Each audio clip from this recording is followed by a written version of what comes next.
até mesmo o ministro do Supremo Tribunal Federal, Gilmar Mendes. Ele diz que a violação da tornozeleira eletrônica foi a que antecipou a prisão do Bolsonaro. Olha, qualquer marmota com problemas de cognição sabe que não pode quebrar uma tornozeleira eletrônica, né, gente? Então, é claro, a gente entende o filho do presidente Jair Messias Bolsonaro defendendo o pai dele, né, construindo uma narrativa para defender o pai dele, para vitimizar o pai dele em meio a tudo isso. Só que todo mundo, da pessoa que rouba uma bisnaga, 1 quilo de carne, ou uma pessoa que tenta um golpe de Estado, vale para todo mundo, não pode quebrar a tornozeleira eletrônica. Não pode quebrar a tornozeleira eletrônica, não pode quebrar a tornozeleira eletrônica. Dito isso, vamos colocar da seguinte forma: o vereador Carlos Bolsonaro, ele, ao falar, não, meu pai chorou, meu pai está sofrendo, tudo bem, ele é a torcida do Corinthians, ele é a torcida do Palmeiras, do Flamengo, todo mundo, na verdade, que é preso, aquela multidão que é preso, chora. Teve até uma entrevista interessante do próprio ex-ministro Zé Dirceu, que também ficou preso na Papuda, junto com outros políticos, falando: todo mundo que entra no sistema penitenciário quebra, chora, passa mal. Isso, inclusive, é parte do pressuposto da pessoa ser presa, retirada do convívio social. É por isso que prisão é uma pena, é uma penalidade, não é um afago, não é um carinho, não é um chuchu, sabe? É uma penalidade que a pessoa está sofrendo exatamente por ter desrespeitado a lei num tal grau que a ela é colocada a retirada do convívio social.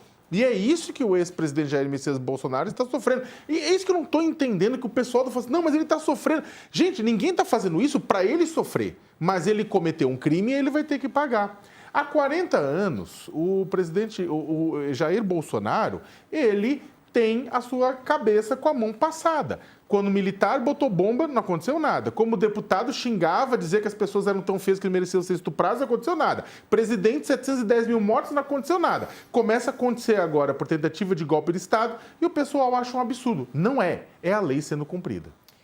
Vamos lá, já estamos de volta para quem estava conosco na TV, a gente pegando aí as duas frases de Gilmar Mendes e do próprio vereador Carlos Bolsonaro, falando sobre a violação da tornozeleira eletrônica. No entendimento jurídico, fica claro aí essa violação como um motivo de prisão, né? Já o filho do Bolsonaro diz que esse não seria um motivo de prisão e apela demais sobre a questão emocional do pai, além também do estado de saúde dele, Josias.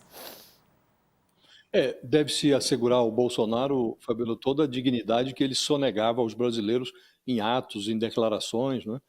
Durante toda a sua vida parlamentar, como presidente, ele foi implacável com a situação carcerária. Ele dizia que direitos humanos era o esterco da humanidade, ele dizia que quem não gostasse de presídio era só não cometer crimes. Então, as declarações dele foram sempre muito implacáveis. Não queria saber de direitos de presos.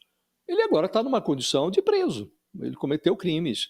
E está numa condição muito privilegiada se formos comparar com os brasileiros que estão no sistema prisional. Há, inclusive, 4 em cada 10 brasileiros estão aí nos fundões de presídios que se parecem mais com masmorras.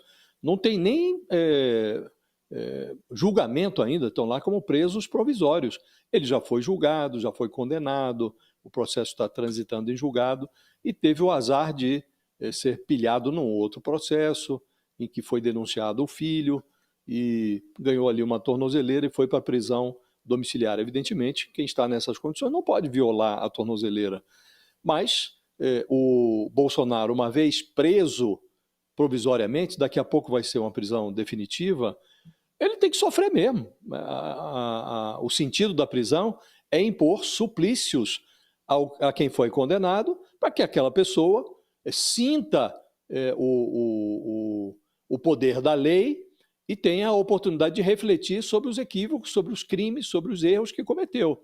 Aqui, aparentemente, o Bolsonaro ainda não chegou nesse segundo estágio. Ele está na fase do choro, do sofrimento.